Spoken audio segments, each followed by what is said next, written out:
નમસ્કાર વિદ્યાર્થી મિત્રો, ધોરણ 11 સાયન્સ રસાયણ વિજ્ઞાન પાઠ નંબર 5 દ્રવ્યની અવસ્થાઓ પાઠ આપણે સમજી રહ્યા છીએ।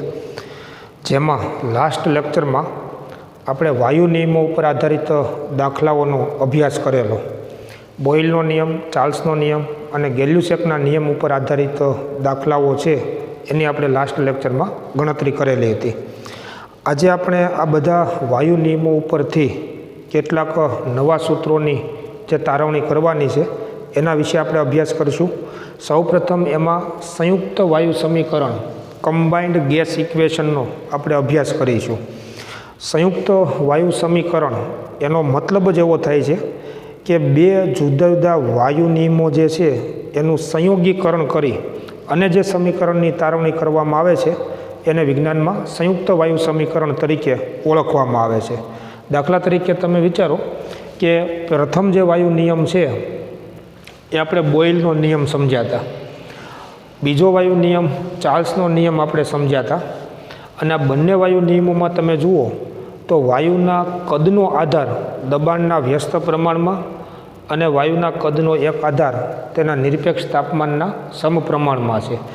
એટલે આનો મતલબ એવો થાય કે જો તમે દબાણ બમણું કરશો તો કદ અડધું થાય, અને જો તમે તાપમાન બમણું કરશો તો કદ બમણું થાય। માની લો કે કોઈ એક બંધ પાત્રમાં વાયુનો નિશ્ચિત જથ્થો ભરેલો હોય તો એના કદ ઉપર જેમ દબાણની અસર થાય છે એમ તાપમાનની અસર થાય છે। એટલે દબાણ અને તાપમાન આ બંનેની જો ભેગી અસર કેટલી થાય છે, આ દબાણ અને તાપમાનની એકી સાથે અસર વાયુના કદ ઉપર કેવી થાય છે એ અંગેનો જો આપણે અભ્યાસ કરવો હોય તો આ બંને વાયુ નિયમોનું સંયોગીકરણ કરી અને આપણે એવા પ્રકારનો સંબંધ છે એ તારવી શકીએ। માની લો કે આપણે એવું સમજ્યા છીએ કે જો તમે વાયુનો જથ્થો અને તાપમાન T અચળ રાખશો અને તમે જો દબાણ બમણું કરશો તો કદ અડધું થશે। માની લો કે તમે વાયુનો જથ્થો અને દબાણ P તમે અચળ રાખો અને જો તમે તાપમાન T બમણું કરશો તો કદ બમણું થશે। તો કોઈક વખતે એમ સમજો કે કોઈ વ્યક્તિ દબાણ અને તાપમાન આ બંનેમાં જો ફેરફાર કરે તો દબાણ અને તાપમાન બંનેમાં જો એકસાથે ફેરફાર કરે તો એ બંને ફેરફારની સંયુક્ત અસર વાયુના કદ ઉપર જોવા મળશે। અને એ કેવી રીતે ગણતરી કરી શકાય એ ગણતરી કરવા માટે આ બંને વાયુ નિયમોનું સંયોગીકરણ કરી અને જે આપણે સંબંધ કે સૂત્ર મળશે એને વિજ્ઞાનમાં સંયુક્ત વાયુ સમીકરણ કમ્બાઇન્ડ ગેસ ઇક્વેશન તરીકે ઓળખવામાં આવે છે।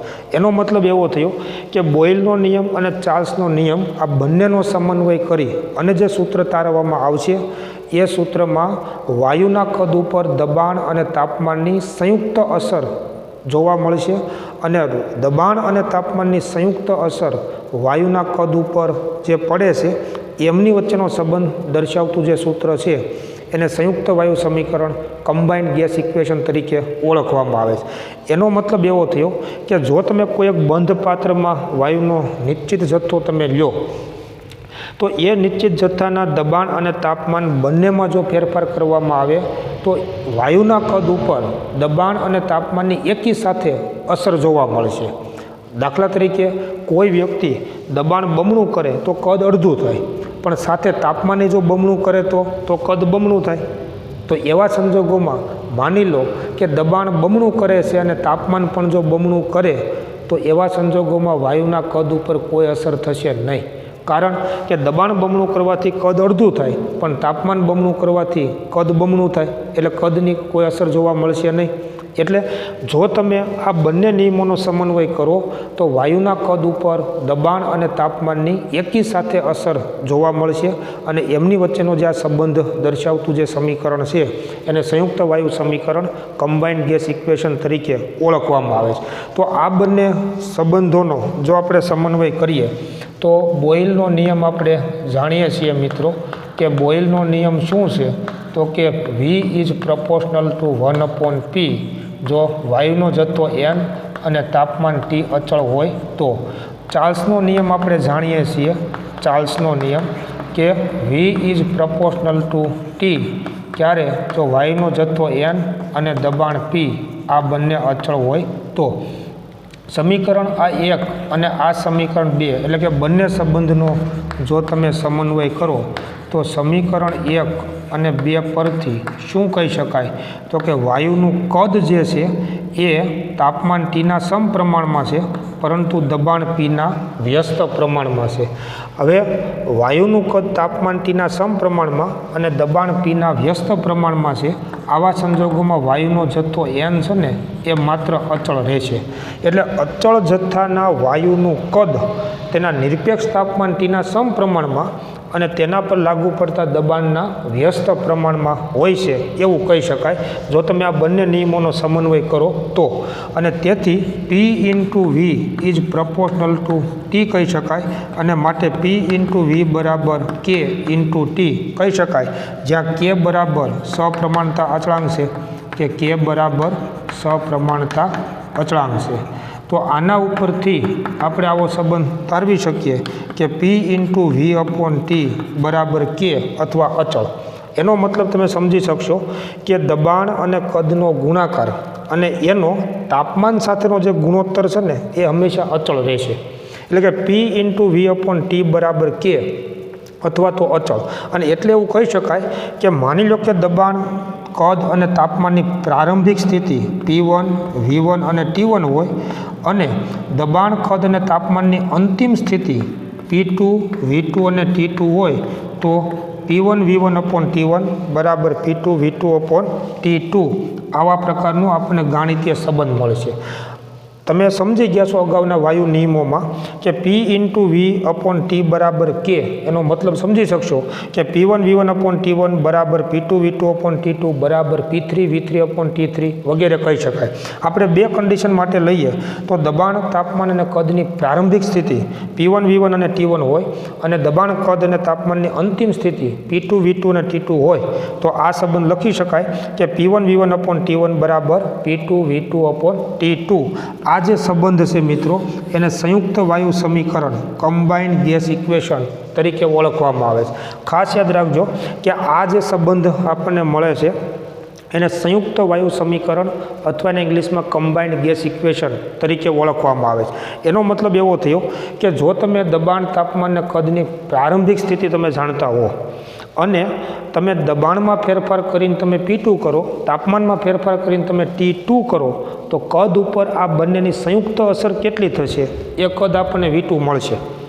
એટલે બોઇલ અને ચાર્લ્સના નિયમનું તમે જો સંયોગીકરણ કરો તો આવા પ્રકારનો જે ગાણિતીય સંબંધ આપણને મળે છે એને સંયુક્ત વાયુ સમીકરણ અથવા કમ્બાઇન્ડ ગેસ ઇક્વેશન તરીકે ઓળખવામાં આવે છે. આનું નામ સંયુક્ત વાયુ સમીકરણ એટલે જ છે કે જેમાં આ બંને નિયમોનો આપણે સમન્વય કર્યો છે. અને બંને નિયમોનો સમન્વય કર્યો છે એટલે શું થયું કે વાયુના કદ ઉપર દબાણ અને તાપમાનની એકી સાથે અસર કેટલી થાય છે એ સંબંધ જોવા મળશે. કોઈ પણ નિશ્ચિત જથ્થાનો વાયુ તમે બંધ પાત્રમાં જો ભર્યો હોય તો દબાણ અને તાપમાન બંનેમાં તમે જો એક સાથે ફેરફાર કરો તો એ એક સાથે ફેરફારની અસર વાયુના કદ ઉપર કેવી થશે એ સંબંધ દર્શાવતું જે આ સમીકરણ છે એને સંયુક્ત વાયુ સમીકરણ તરીકે ઓળખવામાં આવે છે. અર્થાત આ સંબંધ જે છે એ બોઇલ અને ચાર્લ્સના નિયમનું સંયોગીકરણ કરી અને આપણે આ સંબંધ મેળવીએ છીએ એટલે જ એને સંયુક્ત વાયુ સમીકરણ અથવા તો કમ્બાઇન્ડ ગેસ ઇક્વેશન તરીકે ઓળખવામાં આવે છે. માની લો કે જેમ વાયુના કદ ઉપર કદનો આધાર દબાણ ઉપર છે, વાયુના કદનો આધાર તાપમાન ઉપર છે, એવી જ રીતે તમે જુઓ તો વાયુના કદનો એક આધાર વાયુના જથ્થા n ઉપર પણ છે. એટલે જો તમે આ ત્રણનો જો સમન્વય કરો મતલબ બોઇલનો નિયમ, ચાર્લ્સનો નિયમ અને એવોગાડ્રોનો નિયમ, ત્રણ નિયમનું જો તમે સંયોગીકરણ કરો તો પણ ચારે ચાર ચલાયમાન રાશિઓ વચ્ચેનો સંબંધ આપણને મળશે. અત્યારે તમે જુઓ કે આ ત્રણ ચલાયમાન રાશિઓ વચ્ચેનો સંબંધ થયો કેમ કે ચોથી રાશિ અચળ છે. પરંતુ જો તમે બોઇલનો નિયમ, ચાર્લ્સનો નિયમ અને એવોગાડ્રોનો નિયમ આ ત્રણ નિયમોનો તમે સમન્વય કરો તો ચારે ચાર ચલાયમાન રાશિઓ વચ્ચેનો જથ્થાત્મક સંબંધ દર્શાવતું આપણને સમીકરણ મળશે.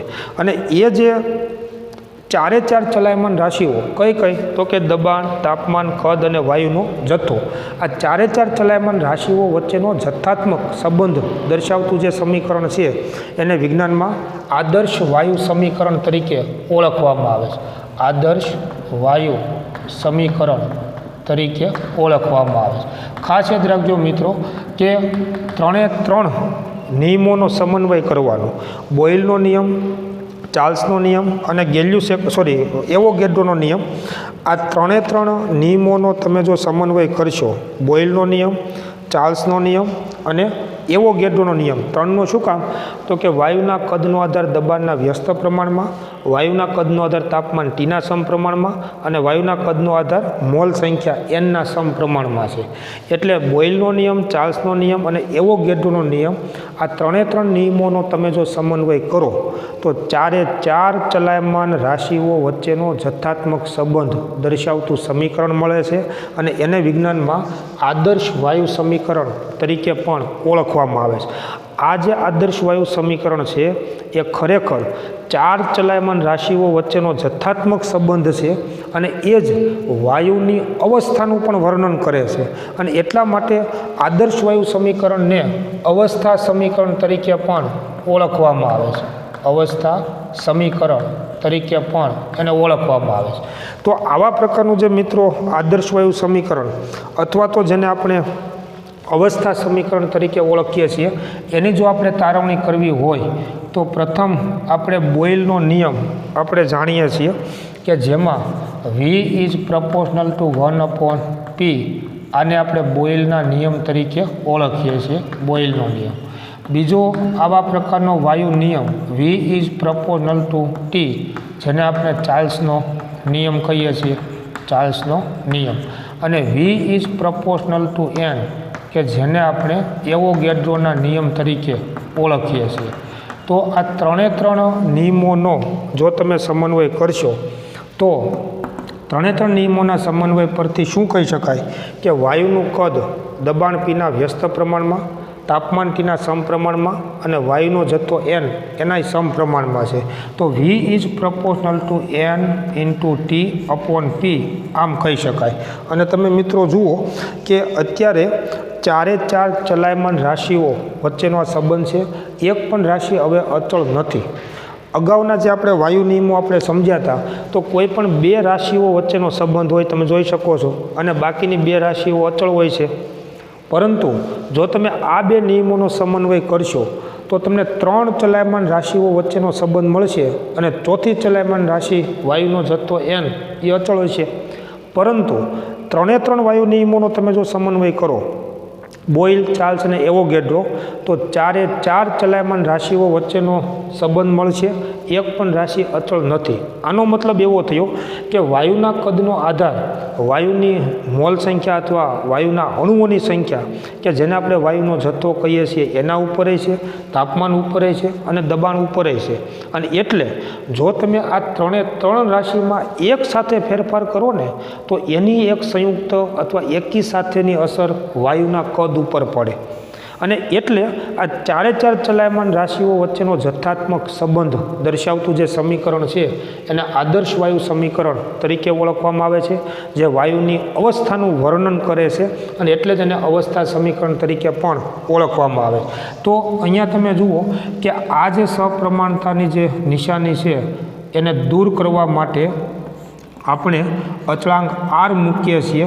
તો V બરાબર nRT/P અને માટે P ઇન્ટુ V બરાબર nRT કહી શકાય. ખાસ યાદ રાખવાનું કે જ્યાં R શું છે તો આ સમીકરણમાં R છે ને એ સપ્રમાણતા અચળાંક છે, સપ્રમાણતા અચળાંક. અને વિચારો કે અગાઉના અચળાંકો કરતાં જુદો છે.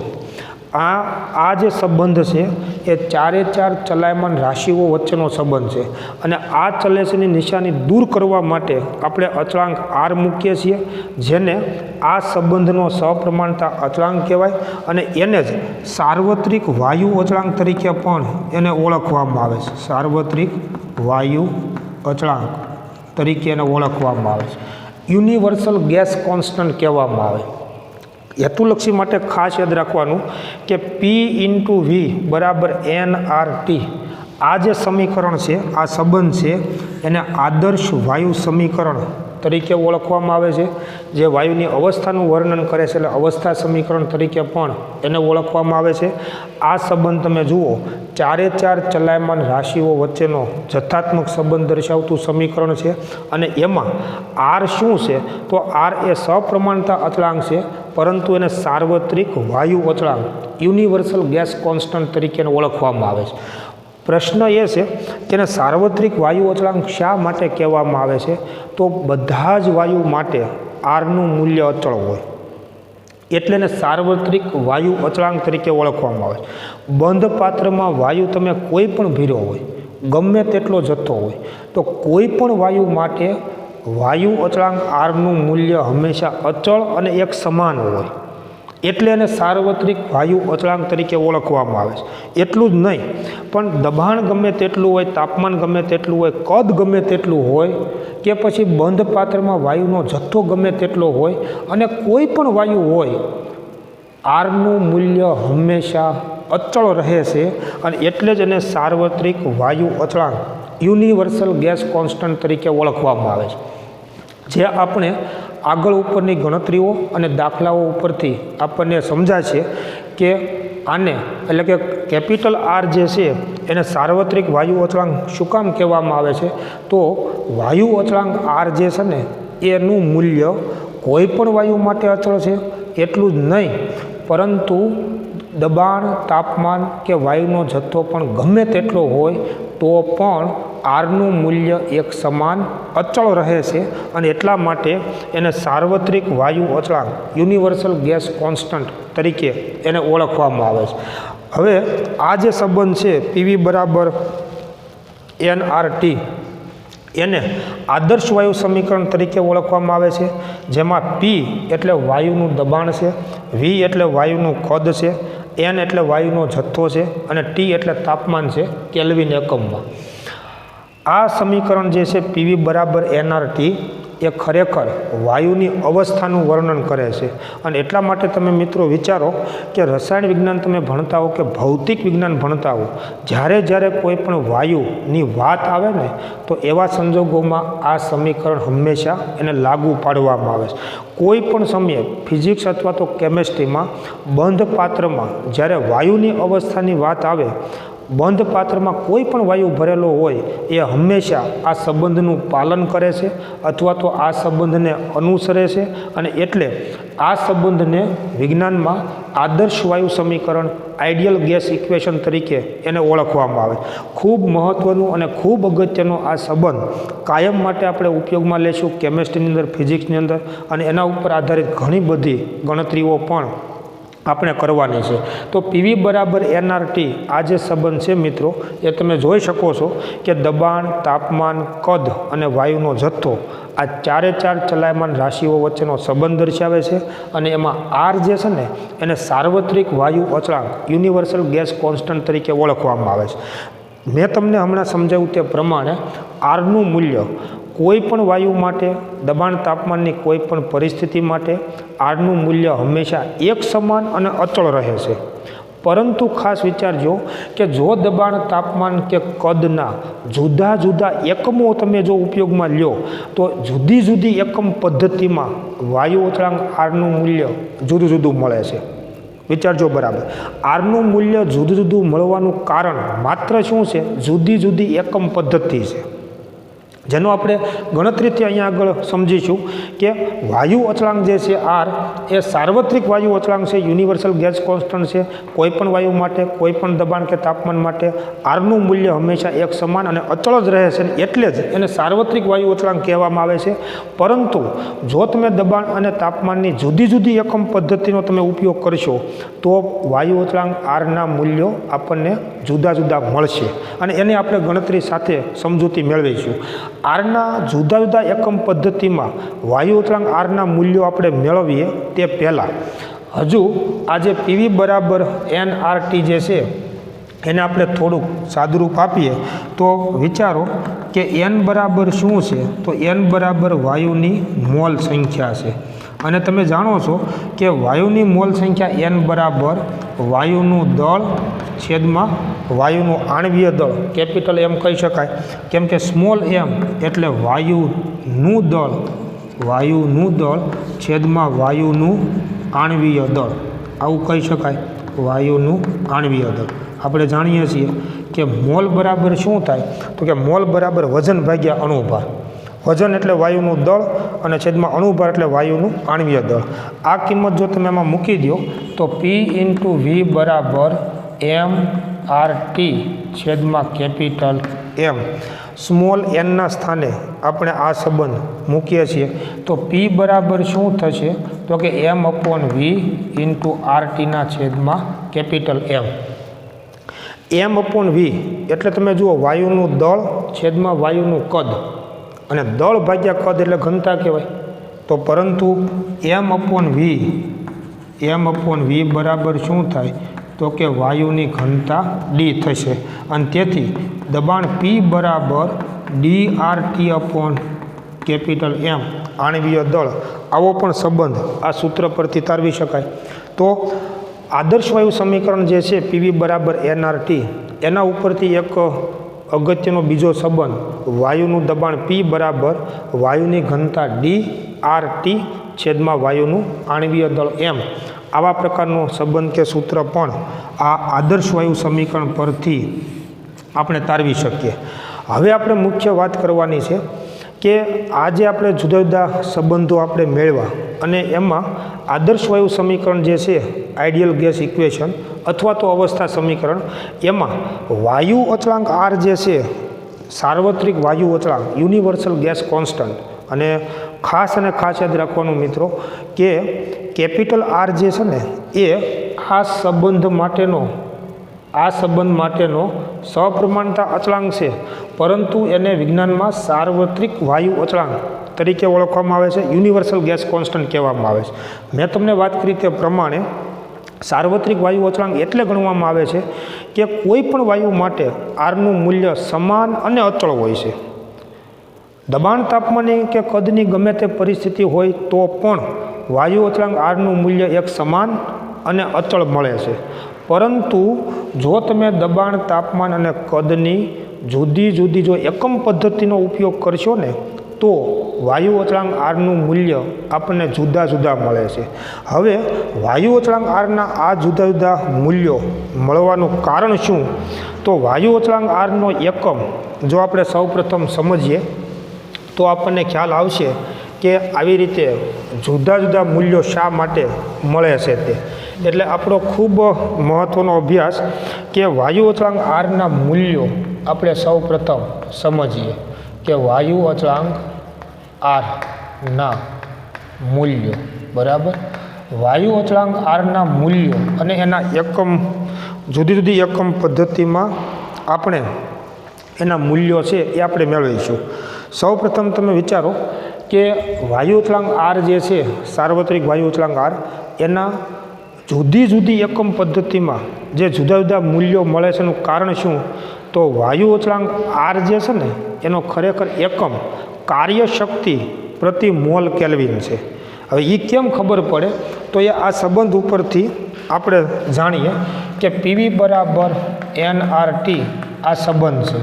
અને વિચારજો બરાબર મિત્રો કે દબાણ અને કદનો ગુણાકાર, આ બે રાશિનો ગુણાકાર આ ત્રણ રાશિના ગુણાકાર જેટલો થવો જોઈએ. દબાણ અને કદ આ બે રાશિનો ગુણાકાર n, r અને t આ ત્રણ રાશિના ગુણાકાર જેટલો થાય તો આ સંબંધનું પાલન થાય છે ને તેમ કહી શકાય. માની લો કે આ બંધ પાત્રમાં તમે કોઈ વાયુ ભર્યો હોય, એનું દબાણ માપો, તાપમાન માપો, કદ માપો, વાયુનો જથ્થો n તમે માપો, અને પછી તમે જો આ સૂત્રમાં કિંમત મૂકો તો દબાણ અને કદનો ગુણાકાર જો આ ત્રણ રાશિના ગુણાકાર જેટલો થાય તો એ પાત્રમાં ભરેલા વાયુની વર્તણૂક આદર્શ છે તેમ કહેવાય. માની લો કે તમે આ બે રાશિનો ગુણાકાર આ ત્રણ રાશિના ગુણાકાર જેટલો થતો નથી, તો એનો મતલબ એ બંધ પાત્રમાં ભરેલા વાયુની વર્તણૂક આદર્શ નથી. જો આ સંબંધનું પાલન થાય તો એ બંધ પાત્રમાં ભરેલા વાયુની વર્તણૂક આદર્શ હોય છે, અને એટલે જ આ પ્રકારના સંબંધને આદર્શ વાયુ સમીકરણ આઈડિયલ ગેસ ઇક્વેશન તરીકે ઓળખવામાં આવે છે.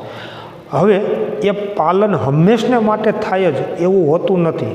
માનો કે પાલન નથી થતું તો એનો મતલબ આ સંબંધમાં વિચલન જોવા મળે છે, અને જો આ સંબંધમાં વિચલન જોવા મળે તો એવા સંજોગોમાં બંધ પાત્રમાં ભરેલા વાયુની વર્તણૂક આદર્શ હોતી નથી. આદર્શ વર્તણૂક અને બિન આદર્શ વર્તણૂકની વાત અને સમજૂતી આપણે ઘણી બધી હજી મેળવવાની છે, એનો આપણે આગળ ઉપર અભ્યાસ કરીશું. પરંતુ આને આદર્શ વાયુ સમીકરણ શું કામ કહેવામાં આવે છે કે જો આ સંબંધનું પાલન થાય ને તો એવા સંજોગોમાં એ વાયુની વર્તણૂક હંમેશા આદર્શ જ હોય છે, અને એટલે આ પ્રકારના સંબંધ કે સમીકરણને આદર્શ વાયુ સમીકરણ તરીકે ઓળખવામાં આવે. માનો કે પાલન નથી થતું, ઇઝ નોટ ઇક્વલ ટુ થાય P into V is not equal to nRT એવું મળે તો એ બંધ પાત્રમાં ભરેલા વાયુની વર્તણૂક આદર્શ હોતી નથી. તો વાયુની અવસ્થા કેવી છે, આદર્શ છે કે બિન આદર્શ છે, એ આ સંબંધ ઉપરથી ખબર પડે.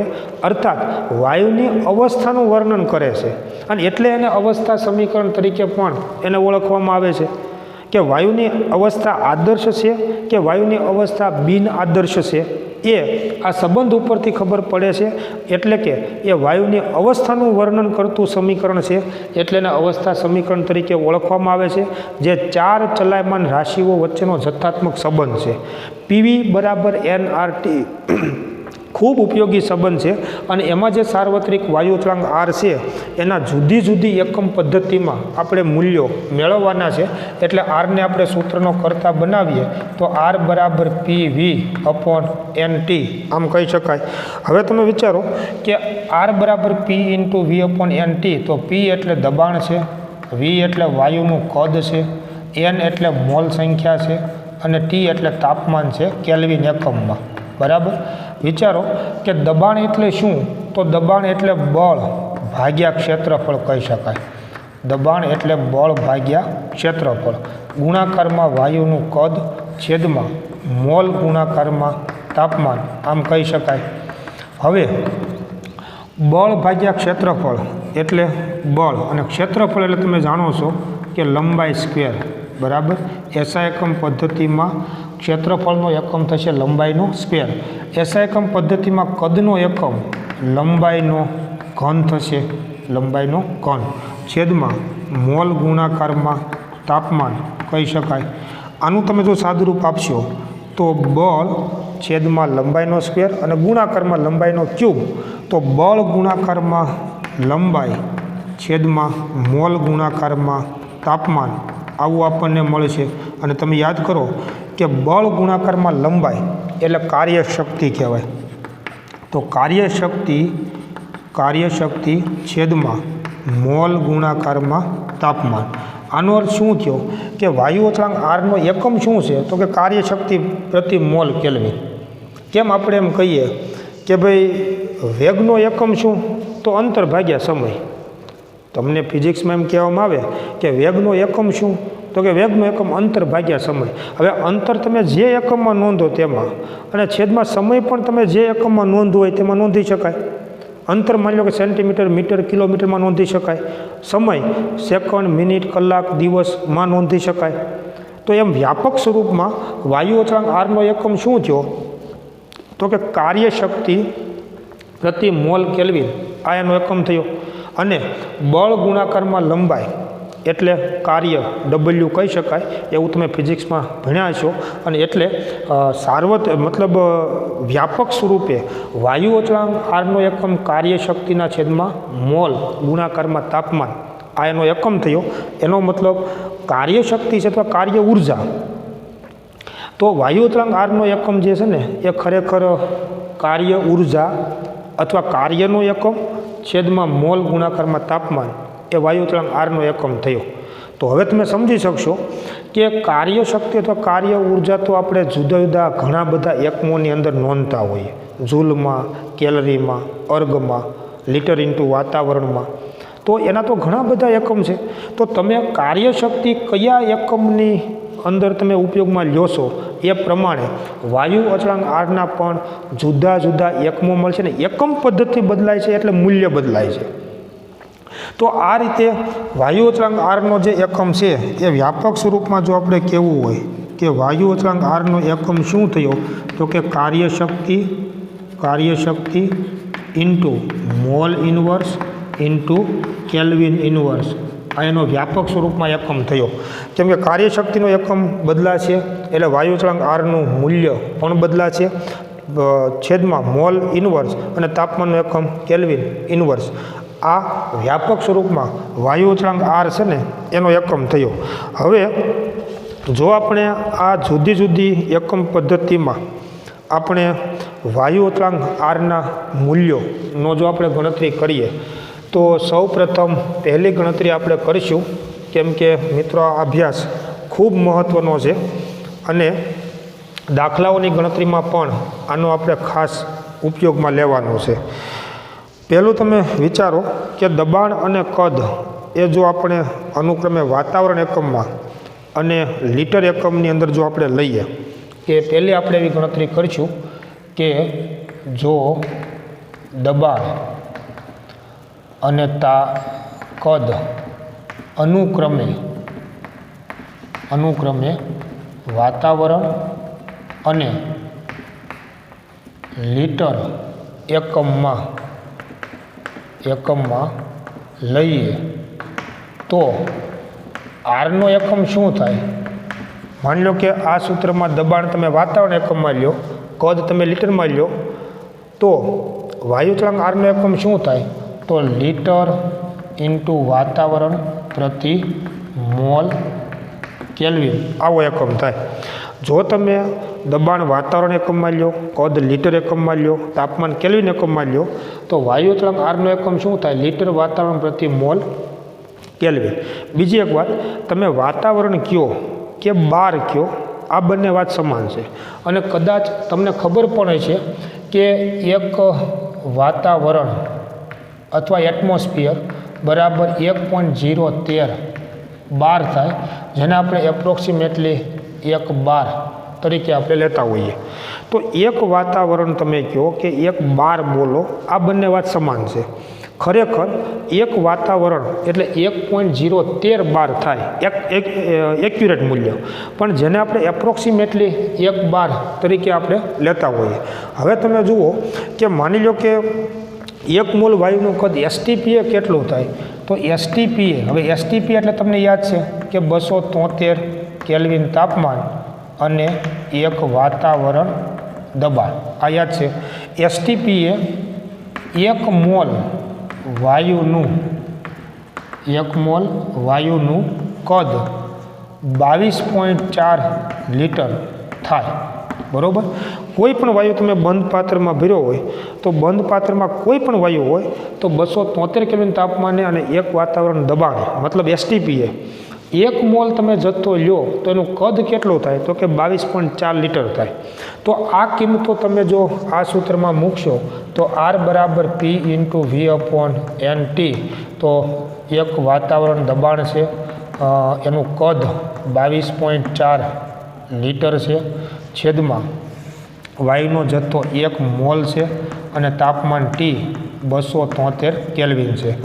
આનો તમે જો ગુણાકાર ભાગાકાર કરશો તો આપણને આ જવાબ મળશે 0.0821. જો આ લીટર હું પહેલાં લખું છું એટલે લીટર, પછી વાતાવરણ, છેદમાં મોલ એટલે મોલ ઇન્વર્સ અને કેલ્વિન ઇન્વર્સ, બરાબર. 0.0821 લીટર વાતાવરણ પ્રતિ મોલ કેલ્વિન એટલે શું થયું કે 8.21 ગુણાકારમાં 10⁻² લીટર વાતાવરણ મોલ ઇન્વર્સ કેલ્વિન ઇન્વર્સ. અને ખાસ યાદ રાખજો કે વાતાવરણની જગ્યાએ તમે 12 લખી શકશો તો litre into 12 mole inverse kelvin inverse એમ કહી શકાય. હવે આ વાત થઈ જો એસટીપીએ માની લો કે 1 મોલ વાયુ હોય તો એનું કદ 22.4 લીટર થાય. તો આ પરિસ્થિતિ બિન આદર્શ વાયુ માટેની. માની લો કે આમાં કોઈ બંધ પાત્રમાં વાયુ ભર્યો હોય અને એની વર્તણૂક આદર્શ ન હોય તો એનું કદ કેટલું થાય, તો કે 22.4 લીટર થાય. તો આજે આપણે વાત કરીને એ બિન આદર્શ વાયુ માટેની વાત થઈ, બિન આદર્શ વાયુ માટે. પરંતુ તમે વિચારો કે જો આદર્શ વાયુ હોય તો એસટીપીએ 1 મોલ વાયુનું કદ કેટલું થાય? તો 1 મોલ વાયુનું કદ બરાબર 22.71 લીટર ઇન્ટુ મોલ ઇન્વર્સ થાય. આ તમને ખ્યાલ છે કે જો વાયુની વર્તણૂક આદર્શ હોય તો એસટીપીએ 1 મોલ વાયુનું કદ 22.71 લીટર થાય. તો વાયુ અચળાંક આર બરાબર પી ઇન્ટુ વીના છેદમાં એન ઇન્ટુ ટી. તો 1 બાર અથવા વાતાવરણ આપણે જે લખવું હોય તે લખી શકાય. 1 બાર ગુણાકારમાં 22.71 લીટર છેદમાં 1 મોલ અને તાપમાન ટી 273 કેલ્વિન. આનો તમે જો ગુણાકાર ભાગાકાર કરશો તો આપણને આ જવાબ મળશે 8.314 એટલે કે 0.08314 લીટર ઇન્ટુ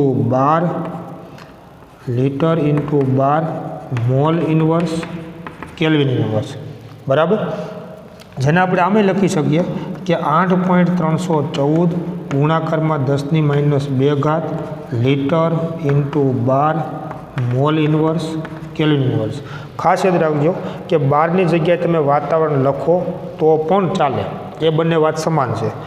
ખાસ તમે વિચારો કે જો વાયુની વર્તણૂક બિન આદર્શ હોય તો આરનું મૂલ્ય આટલું મળે છે આ એકમમાં. વાયુની વર્તણૂક આદર્શ હોય તો આરનું મૂલ્ય આટલું મળે છે આ એકમમાં. એકમ તો સરખો જ છે બંનેનો, પરંતુ બિન આદર્શ વાયુનું એસટીપીએ 1 મોલ વાયુના જથ્થાનું કદ 22.4 લીટર થાય અને આદર્શ વાયુનું એસટીપીએ 1 મોલ જથ્થાનું કદ 22.71 લીટર થાય. એટલે કદ થોડુંક વધારે હોય તમે જોઈ શકો છો, અને એટલા માટે આના કરતાં આ મૂલ્ય થોડુંક વધારે છે. ખરેખર તમે જુઓ તો 0.0821 ને 0.0831 આવું એક સામાન્ય ફેરફાર છે, બહુ ખાસ એવો ફેરફાર નથી. ખાસ યાદ રાખવાનું કે વાયુની વર્તણૂક જો બિન આદર્શ હોય તો આટલું કયો કે આટલું કયો એ વાત સમાન છે. વાયુની વર્તણૂક આદર્શ હોય તો આટલું અથવા તો આટલું મૂલ્ય મળે છે. તો આમાં અને આમાં બહુ ખાસ એવો મોટો તફાવત નથી, અને ન હોય એ સ્વાભાવિક છે, કેમ કે આ કદ 22.40 લીટર જેવું હોય, આ કદ છે 22.71 લીટર જેવું છે. કદનો કોઈ ખાસ એવો લાંબો તફાવત નથી. તો વાયુ અચળાંક આરના મૂલ્યોમાં કોઈ ખાસ એવો લાંબો તફાવત હોતો નથી.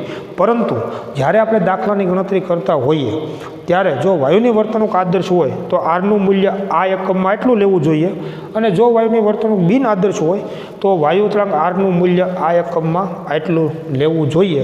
એટલા માટે આપણે બંનેની અલગ અલગ ગણતરી છે એ આપણે કરેલી છે. હવે માની લો કે આપણે આ જ સંબંધની અંદર જો ત્રીજો એકમ આપણે લખીએ તો વાયુનું જે દબાણ છે એ આપણે 1 બાર આપણે લઈએ. 1 બાર કદ તમે જુઓ, યાદ કરો કે 22.4 લીટર એવું આપણે કીધેલું હતું બરાબર. એટલે આપણે અહીંયા આપણે ગણતરી કરીએ કે દબાણ 1 બાર, કદ વિચારો કે વી બરાબર 22.4 લીટર. અને ખાસ યાદ રાખજો કે એસટીપીએ કદ 22.4 લીટર થાય, અને એસટીપી એટલે તાપમાન અને દબાણની વાત આવી ગઈ. તો 22.4 લીટર તમે કહો કે 22,400 મિલી કહો, આ વાત સમાન છે. તો 22,400 સેન્ટીમીટર ક્યુબ પણ કહી શકાય. પાઠ નંબર 1 યાદ કરજો બરાબર. તો 1 બાર દબાણે, 1 વાતાવરણ દબાણે અને 273 કેલ્વિન તાપમાને 1 મોલ વાયુનું કદ કેટલું થાય? તો કે 22.4 લીટર કયો કે 22,400 સેન્ટીમીટર ક્યુબ કયો, એ વાત સમાન થઈ. તો અહીંયા આગળ તમે કદ 22,400 સેન્ટીમીટર ક્યુબ તમે લખો, છેદમાં વાયુનો જથ્થો 1 મોલ છે અને તાપમાન 273 કેલ્વિન છે. આનો તમે જો ગુણાકાર ભાગાકાર કરશો એટલે આ જવાબ આપણને મળશે 82.1 વાતાવરણ અથવા બાર અથવા વાતાવરણ into centimetre cube mole inverse into kelvin inverse. જો વિચારો કે વાયુ અચળાંક આરનો આ એકમ જે છે, તો આ એકમમાં વાયુ અચળાંક આરનું મૂલ્ય કેટલું? તો કે 82.1 વાતાવરણ into centimetre cube mole inverse kelvin inverse. अथवा 12 into centimetre cube mole inverse kelvin inverse आ एकम में वायु अचलांक आर નું મૂલ્ય 82.1 મળશે। હવે ત્યાર પછી ત્રીજી બાબત આપણે જોઈએ તો ત્રીજા પ્રકારની ગણતરી એક આપણે એવી કરીશું કે એસટીપીએ આપણે તમે યાદ કરો કે 273 કેલ્વિન તમે તાપમાન કહો એસટીપીએ। હવે એસટીપી એટલે શું થયું તો કે 273.15 કેલ્વિન એટલું તાપમાન અને 1 બાર દબાણ। તો 1 બાર દબાણ કયો એક વાતાવરણ કયો અને તમને યાદ હશે કે 10⁵ પાસ્કલ પણ કહેવાય બરોબર, કેમ કે 1 બાર બરાબર શું થાય તો કે 10⁵ પાસ્કલ। તો 273.15 કેલ્વિન તાપમાન આટલું તાપમાન તમે લ્યો અને દબાણ છે ને અને 10⁵ પાસ્કલ દબાણ। વિચારો એસટીપી હું આને કહી શકું ને 273.15 કેલ્વિન તાપમાન અને 10⁵ પાસ્કલ દબાણ, આને એસટીપી કહેવાય કેમ કે 10⁵ પાસ્કલ દબાણ એટલે 1 બાર દબાણ થયું અને 1 બાર કયો કે એક વાતાવરણ કયો એ વાત સમાન છે। તો આ તમે દબાણ અને તાપમાનનો આવો એકમ લ્યો એમ માનો કે તાપમાન તમે કેલ્વિનમાં લ્યો છો ને દબાણ તમે પાસ્કલમાં લ્યો છો તો એસટીપી એ 1 મોલ જો આદર્શ વાયુ તમે લ્યો 1 મોલ આદર્શ વાયુનું કદ કેટલું તો કે 22.71 લીટર। આ આપણે જાણીએ છીએ એસટીપી એ 1 મોલ આદર્શ વાયુનું કદ 22.71 લીટર થાય। તો વાયુ અચળાંક આર બરાબર P into V upon NT। આ સંબંધમાં દબાણ કેટલું તો કે 10⁵ પાસ્કલ, કદ કેટલું તો કે 22.71 લીટર છેદમાં જથ્થો કેટલો 1 મોલ અને તાપમાન ટી કેટલું તો કે 273.15 કેલ્વિન। હવે વિચારજો કે આ જે કદ આપણે લીટરમાં લખ્યું તો કદ વી બરાબર 22.71 લીટર છે।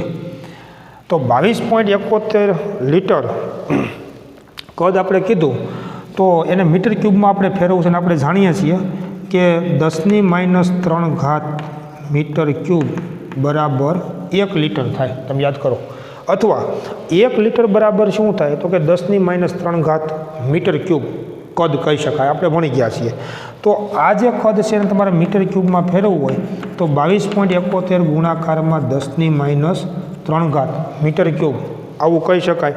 અને આ કિંમત જો તમે આમાં મૂકી દો તો આર બરાબર 10⁵ પાસ્કલ ગુણાકારમાં 22.71 ગુણાકારમાં 10⁻³ મીટર ક્યુબ છેદમાં 1 મોલ અને ગુણાકારમાં 273.15 કેલ્વિન।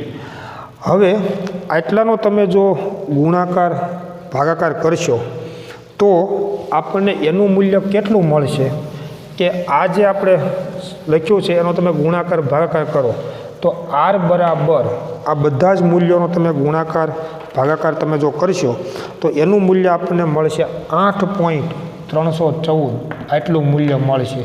એકમ તમે જુઓ તો આ પાસ્કલ મીટર ક્યુબ એટલે કે pascal into metre cube mole inverse into kelvin inverse.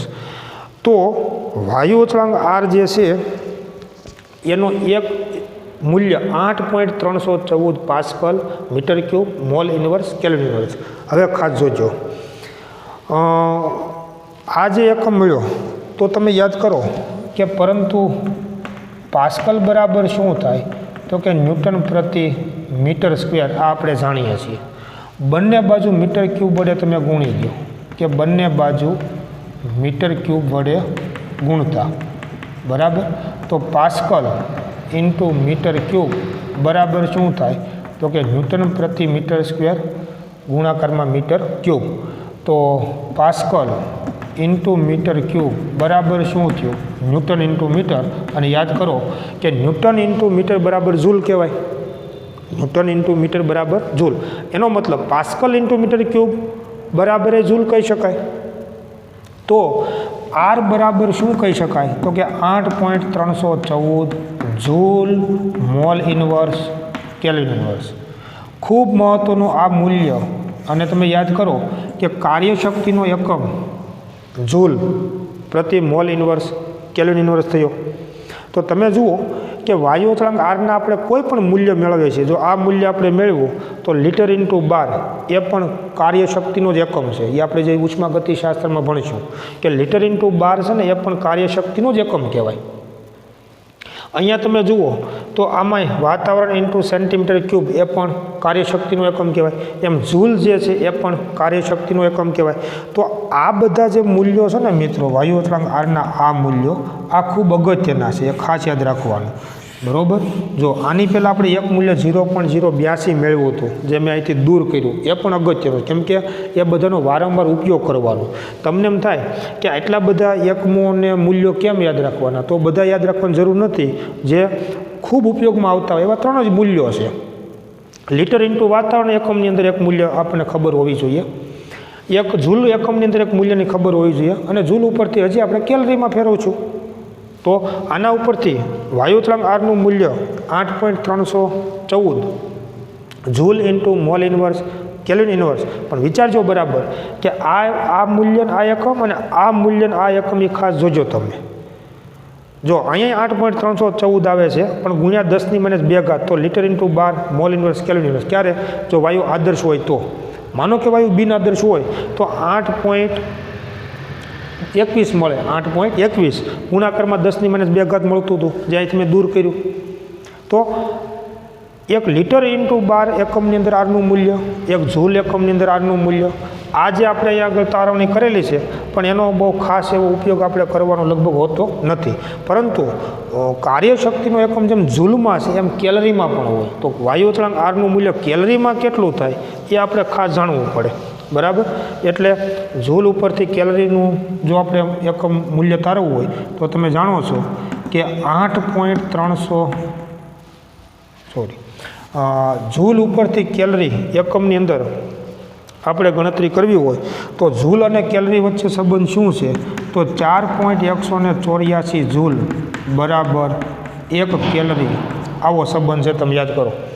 4.184 joule બરાબર 1 કેલરી. તો આટલા જૂલ બરાબર કેટલા કેલરી? અને તેથી શું થશે કે તેથી વાયુ અચળાંક આર બરાબર 8.314 ભાગ્યા 4.184 આટલા calorie into mole inverse into kelvin inverse. આનો તમે જો ભાગાકાર કરશો તો આ ભાગાકાર આપણને મળશે આર બરાબર 1.987 calorie into mole inverse into kelvin inverse. વિચારજો બરાબર કે વાયુ અચળાંક આરનો એકમ કેલરીમાં કેટલો? તો 1.987.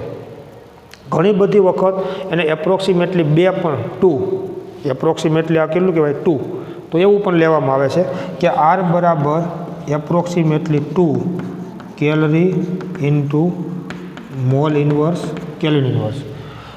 તો વાયુ અચળાંક આરનું એક મૂલ્ય મિત્રો મેં કીધું એમ લીટર ઇન્ટુ વાતાવરણ એકમમાં, એક મૂલ્ય જૂલ એકમમાં અને એક મૂલ્ય કેલરી એકમમાં. આ 3 એકમમાં વાયુ અચળાંક આરના આ જુદા જુદા મૂલ્યો છે ને એનો આપણે ઉપયોગ કરવાનો થશે. તો આ બધું મિત્રો મેં જે બોર્ડ ઉપર લખ્યું એ તમે પણ લખજો અને એની ગણતરી જરાક ધ્યાનથી જોજો. કેમ કે વાયુ અચળાંક આરના જે આ બધા મૂલ્યો આપણે દાખલાઓની ગણતરીમાં ખૂબ ઉપયોગમાં લેવાના છે, પરંતુ 3 જ મૂલ્યો અને 3 એકમની અંદર આપણે ઉપયોગમાં લેવાનું છે. આરનું મૂલ્ય એક છે એમાં તો કે લીટર વાતાવરણ પ્રતિ મોલ કેલ્વિનમાં.